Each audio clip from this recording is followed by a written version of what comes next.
কি খবৰ আপোনালোকৰ? আশা কৰোঁ সকলোৰে ভাল। আজি মই নতুন এটা ৰেচিপি আপোনালোকৰ মাজত শ্বেয়াৰ কৰিব বিচাৰিছোঁ। এয়া হাঁহৰ মাংস আৰু মই কি সামগ্ৰী ব্যৱহাৰ কৰিম এয়া আলু, ওলকবি, এয়া মটৰ আৰু এইফালে আদা, নহৰু আৰু পিঁয়াজ আৰু বিলাহীৰ মই গুটিখিনি উলিয়াই লৈছোঁ। পেষ্ট কৰিবৰ বাবে এয়া জালুক, কাশ্মীৰী জলকীয়া কেঁচা লৈছোঁ আৰু শুকান জলকীয়া দুটা লৈছোঁ। একেলগে গোটেইখিনি মই এতিয়া মিক্সিত পেষ্ট কৰি ল'ম। আপোনালোকক মই দেখাই গৈ আছোঁ কেনেদৰেনো এই ৰেচিপিটো বনাওঁ। সকলোৰে বনোৱা পদ্ধতিটো বেলেগ বেলেগ, মইনো কেনেকৈ বনাওঁ তাকে আপোনালোকে চাই যাব। এয়া মই কেৰাহীখন পাতি দিলোঁ। কেৰাহীত এয়া মই তেজপাত দি দিছোঁ। এয়া ডালচেনি আৰু ইলাচি এটা দি দিছোঁ আৰু লগতে মই এয়া গোটা জিৰা অলপ দি দিছোঁ। দি এইখিনি মই লৰাই লওঁ। এয়া মই কাটি ৰখা এয়া পিঁয়াজখিনি দি দিছোঁ। পিঁয়াজখিনি অলপ ৰঙচুৱাকৈ মই ভাজি ল'ব দিম।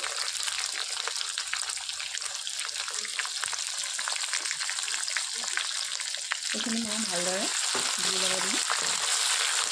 যিহেতু হাঁহৰ মাংস বনাইছোঁ, হাঁহৰ মাংস ঠাণ্ডা দিনত খাবলৈ বিৰাটেই ভাল হয়, গা গৰম কৰি ৰাখে আৰু জুইত বনোৱা হাঁহৰ মাংস সোৱাদ বেলেগ হয়।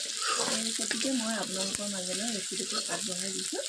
জুইতে যিহেতু বনাইছোঁ ঠাণ্ডা বতৰ আৰু হাঁহৰ মাংস, সেই গতিকে মই ৰেচিপিটো কেনেকৈ বনাইছোঁ আগবঢ়াই দিছোঁ আপোনালোকৰ মাজলৈ।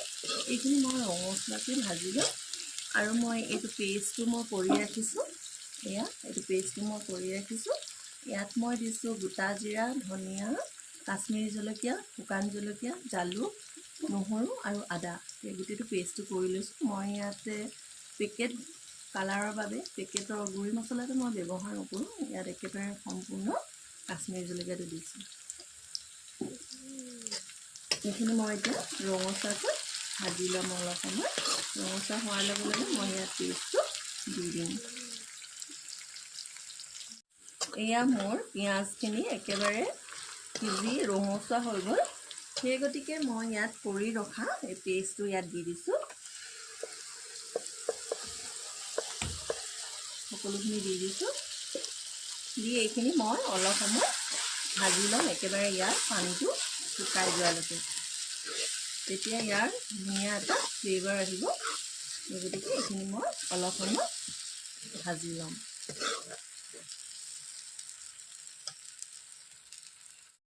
এয়া মোৰ পেষ্টটো একেবাৰে হৈ গৈছে। এয়া মোৰ পেষ্টটো একেবাৰে সিজি একেবাৰে শুকাই ইয়াত কেৰাহীত লাগি গৈছে। পিঁয়াজখিনি একেবাৰে ভাঙি গুৰিয়ে হৈ গ'ল। সেই গতিকে মই ইয়াত মাংসখিনি এতিয়া এড কৰি দিম। মাংসখিনি মই ইয়াত দি দিছোঁ।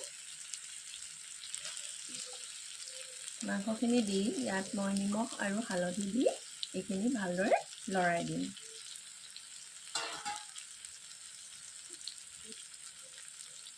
ইয়াত হালধি দি দিছোঁ।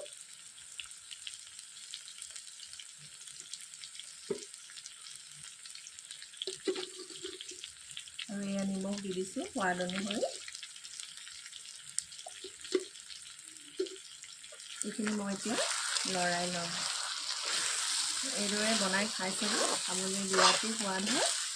জুইত বনালে আৰুৱে সোৱাদ হয় হাঁহ মাংস। আৰু ঠাণ্ডা যিহেতু পৰিছে,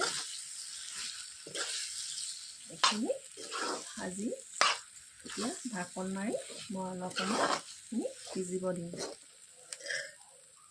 এয়া মই এতিয়া ইয়াত ঢাকনখন মাৰি দিছোঁ। এয়া মোৰ মাংসখিনি প্ৰায় সিজি গৈছে। সেই গতিকে মই ইয়াত কাটি ৰাখিছোঁ বিলাহী, ওলকবি। প্ৰথমে মই আলুকেইডোখৰ দি দিছোঁ। এয়া ওলকবি দি দিছোঁ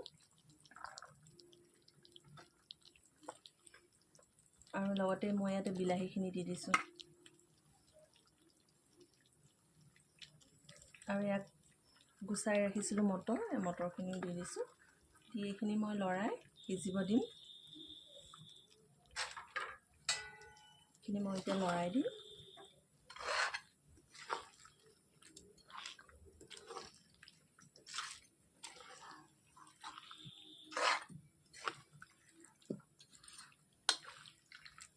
এইখিনি লৰাই ঢাকন মাৰি এইখিনি সিজিব দিম মই। এইখিনি এতিয়া মই ভালদৰে এয়া মোৰ মাংসৰ ৰেচিপি ৰেডি। সিজি গ'ল, বিলাহী মটৰ সকলোখিনি সিজি সম্পূৰ্ণ হৈ গ'ল। ফুলকবি আলু চব মিহলি হৈ গ'ল। এয়া গৰম পানী কৰি ৰাখিছিলোঁ, কৰি ৰখা গৰম পানীখিনি মই ইয়াত দি দিছোঁ। গৰম পানীখিনি দি দিছোঁ। এইখিনি উতল আহিলে মই নমাই ৰাখিম।